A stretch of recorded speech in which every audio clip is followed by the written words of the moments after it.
Good afternoon and welcome to Heart of Many Ways.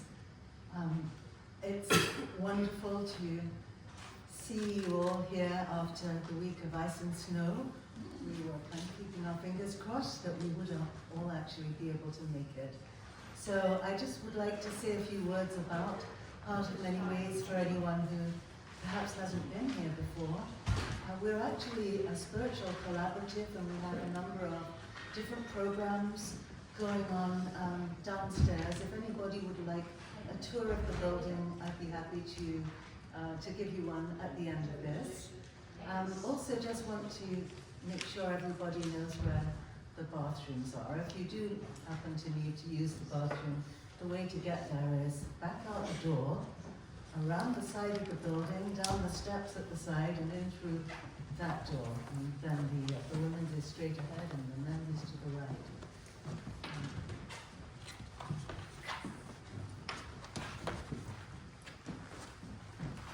This is actually our 10th birthday, or at least I should say February is the month of our birth, and we've never been quite sure how old we were because we went through a process whereby first of all we became a 501c3, and then the following year we were so fortunate as to be able to take over the title to this building.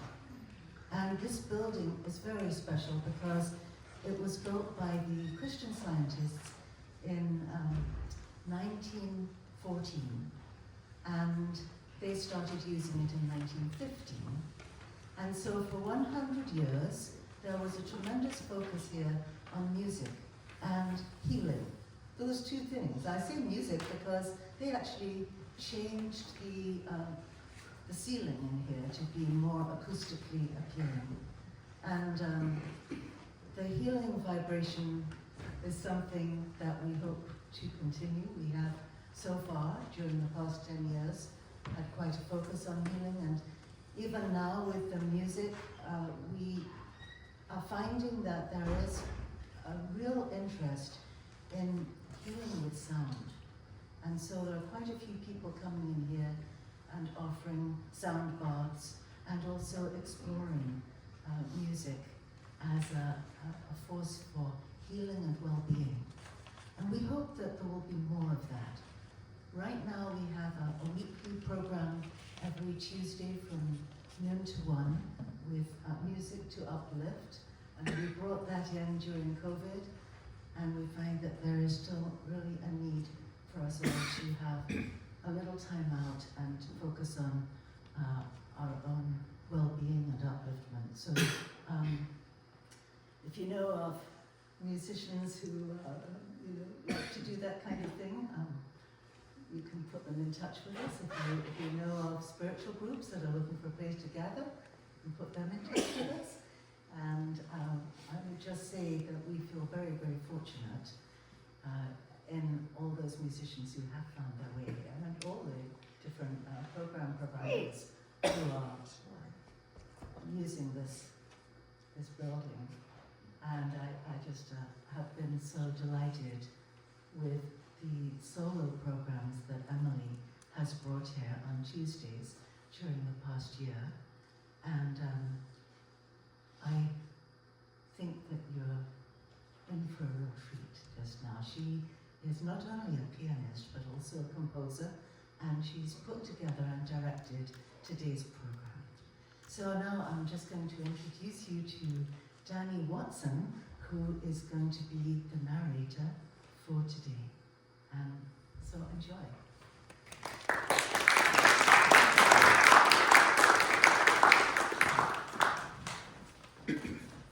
Thank you, Melissa.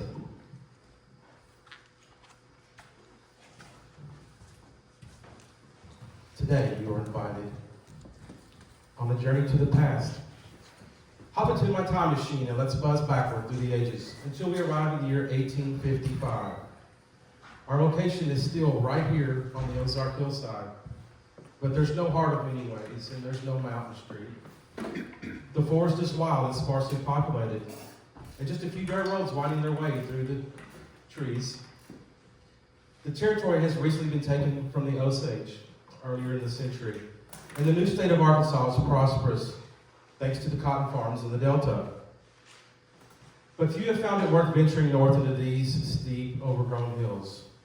There is plenty of flat, fertile farmland not too far away, and the more adventurous types have turned their attention to the gold rush out west. But let's look around and notice who is here in this remote and rugged region. A Texas timber baron and his team of workers. A family-operated sawmill. A man and his teenage son filling up empty glass bottles with local water and carrying it off to the surrounding towns. A fiddler sits playing on a porch that's seen better days. A passing stranger stops to listen and notes that the roof is leaking on the man as he plays. Inspired by this encounter, he writes a poem which will eventually become the Arkansas State Song. I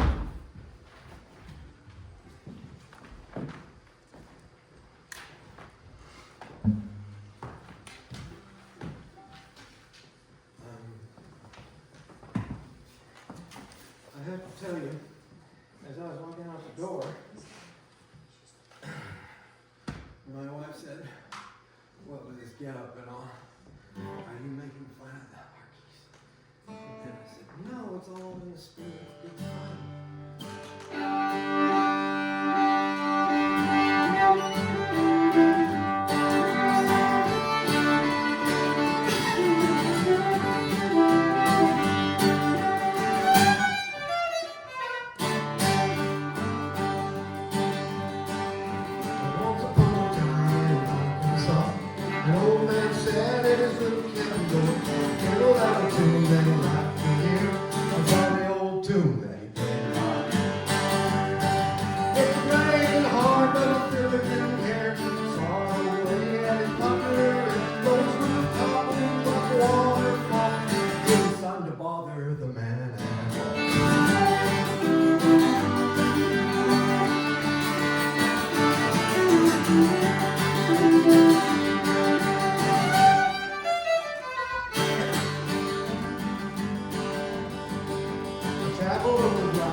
Now, let's travel a few years forward into 1879.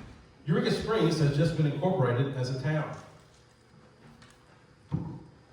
People wander through the woods holding tin cups, but most importantly, a controversy is brewing.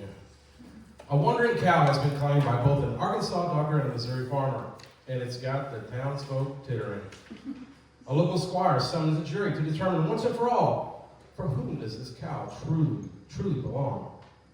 On the morning of the trial, spectators arrive early on foot, horseback and wagons. Since there is no official courthouse, the trial is set in a rock shelter next to Leatherwood Creek. The spectators are ordered to stack their guns at the edge of a nearby pawpaw patch before approaching. The judge sits upon a barrel of moonshine, and in the opposite corner is an improvised refreshment bar. A minstrel entertains the waiting crowd with old ballads. During the trial, the judge declares a musical recess.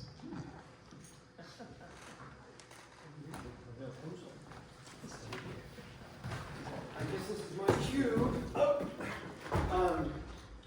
While I'm unloading this here auto hog, let me just give you this little bit of background. Does anybody know what a pawpaw is? Yes. Okay. Is there anybody that doesn't? Anyway, what's the significance of all that? When I first sang this song, which was in kindergarten, at Washington Elementary in Culver City, California, I had no idea what a pawpaw was. I don't think anybody in the crowd there knew what they were either. The teacher, most importantly. But we knew it was something. And interestingly, another little connection to back then is my teacher had an auto harp that she used to use in our music sessions, and she would put it on her lap, and that way we'd have a sort of a backup. So it's the same thing here. What about this song? Well, that's where I first heard it, but it's part of the folk lexicon. And I was going to say, if you feel like it, you might even sing along.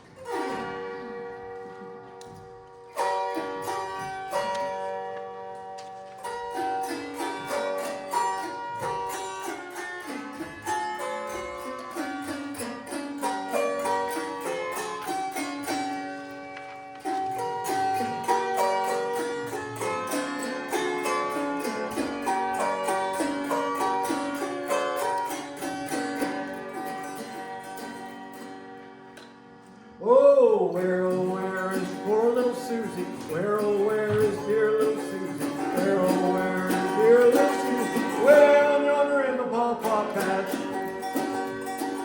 Now, here's where it gets kind of... Come on, boys, let's go find her. Come on, boys, let's go find her. Come on, boys, let's go find her way down yonder in the pawpaw patch.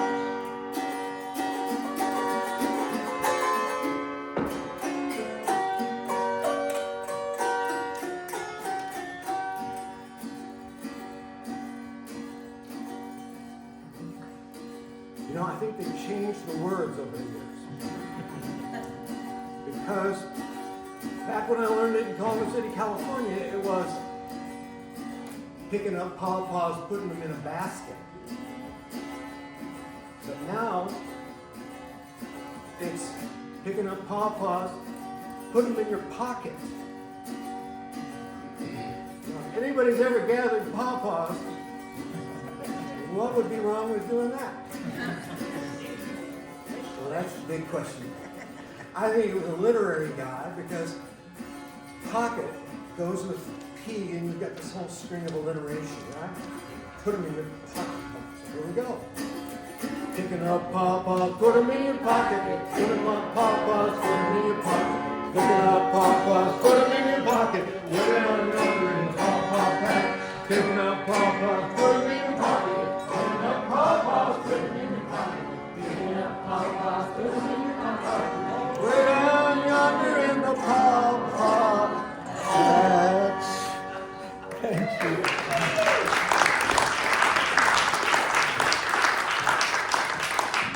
Oh, by the way, just a little FYI, there's a place, it turns out, in Eureka Springs. It's called Blossom Nursery. Has anyone ever heard of it? They actually sell pawpaw trees. That's their main thing. Can you imagine? Just pawpaws. Anyway.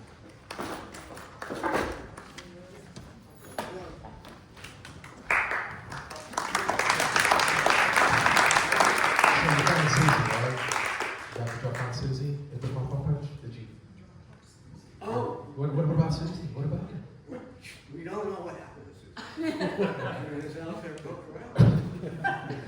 legend grows. We're going to move on now, stopping this time in 1882. Eureka Springs is bustling. There are nearly 15,000 people milling around, and 100 more arrive each day by stagecoach. You take a walk down Main Street, which is muddy, as it has not yet been paved, and smelly, as horses, the predominant mode of transportation, have left their little gifts everywhere. Yet everyone you see is dressed in their finest. Women are in long bustle dresses, their skirts hiked up just high enough to avoid the mud. Despite the heat, men wear vests, jackets, and bow ties, and they tip their hats at you. As you pass, you hear the music of the day drifting out of the windows. A woman plays piano in her parlor. Most homes have this room dedicated specifically to the piano. And in fact, as you peek into the windows, you quickly begin to notice that there are pianos everywhere. It's often said that there is only one possession more important to an American family than their piano, and that's the kitchen stove. Each evening after dinner, it's the wife's responsibility to entertain the family and guests by playing music. A woman's musical ability is a large part of the determination of her marriage worthiness, and thus piano lessons are seen as a method of social climbing. Despite the vast numbers of women playing, they are not allowed to practice music as a career. The rules of society dictate that only men could be professional musicians. Imagine entering one of Eureka's grand East Lake abodes and sitting down to join the host for dinner. You're served the delicacies of the time, fried cabbage and mashed turnips. After dinner, you're invited to retire in the parlor for cigars, beverages, and live music. Welcome to my home.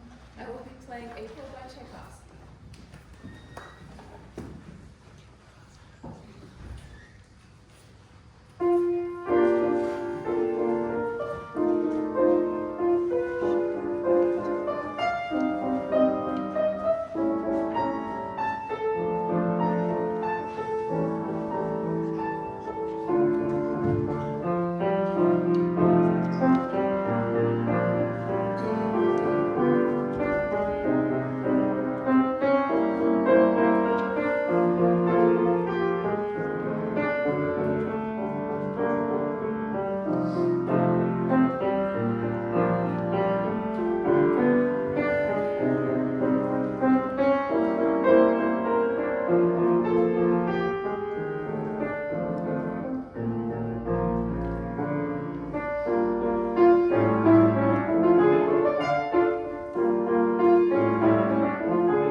Musicians at this time purchased their music from a local music store. Often they've never heard the songs. Think about it. Given that recording devices have not yet been invented, so music is very much left up to the interpretation of the performer. The same song might sound very different when played by different hands. Keeping that in mind, if anything you hear today sounds off, just assume it's for the sake of historical accuracy. We continue our walk down Spring Street and hear a pair of musicians rehearsing an excerpt from a popular opera.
During our walk around Eureka Springs, we can't help but admire the marvelous architecture of the town's churches.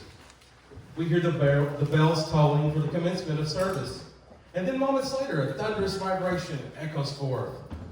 The organ has been a staple of religious ceremonies and worship for centuries, dating back to ancient Greece. It has long been believed that the instrument symbolizes harmony and unity.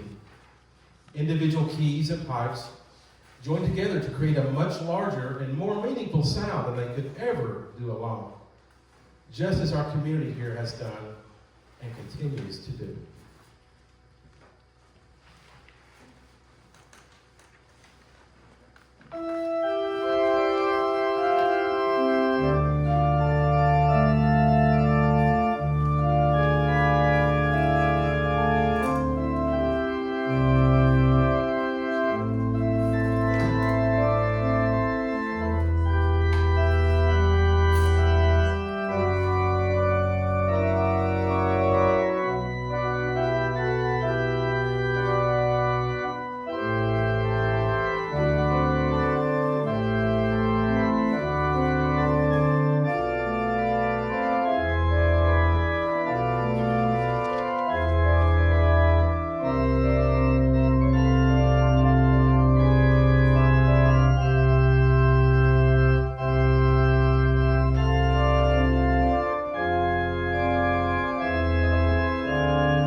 Let's continue our trek through time.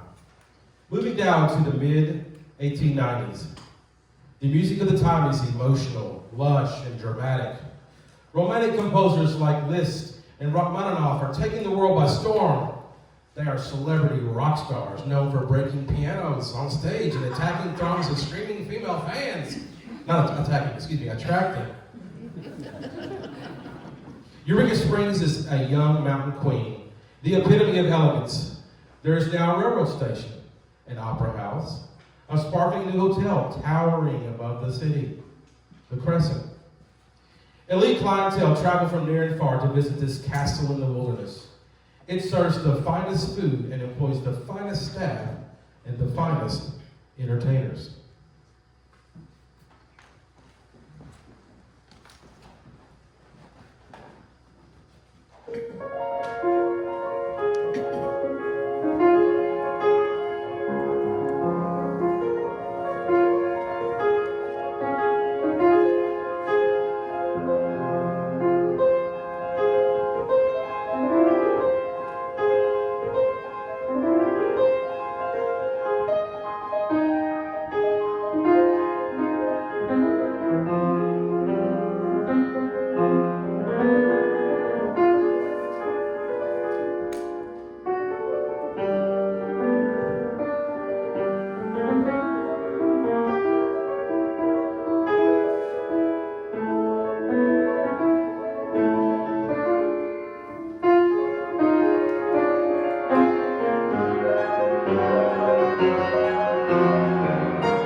And all the ladies and gentlemen on the hillside applauded.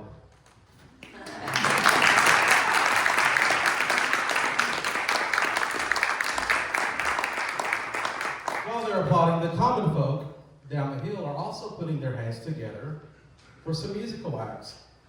Here's a busker on the road playing Let's Sit for a Bit and Listen.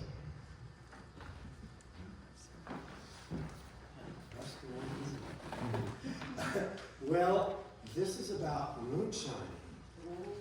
You know, that was a thing in these hills. Maybe still is. This is sort of an autobiographical piece from a gentleman who practiced the art back in the day and wrote about it. And so, that's it. I've been a moonshiner for 17 long years. I spent all my money on whiskey and beer. In some wild holler, I built me my skill, and I'll sell you a gallon for a $2 bill. Pretty good price. I'll go to some grocery to drink with my friends. No women to bother me to see how I spend. God bless those pretty women. I wish they were mine. Their breath is as sweet as the dew on the vine. Well, it's cornbread when I'm hungry, and corn liquor when I'm dry, and it's greenbacks when I'm hard up, and religion when I die. The world is but a bottle, life is but a dram. When the bottle is empty, it ain't worth a damn. I've been a moonshiner for 17 long years.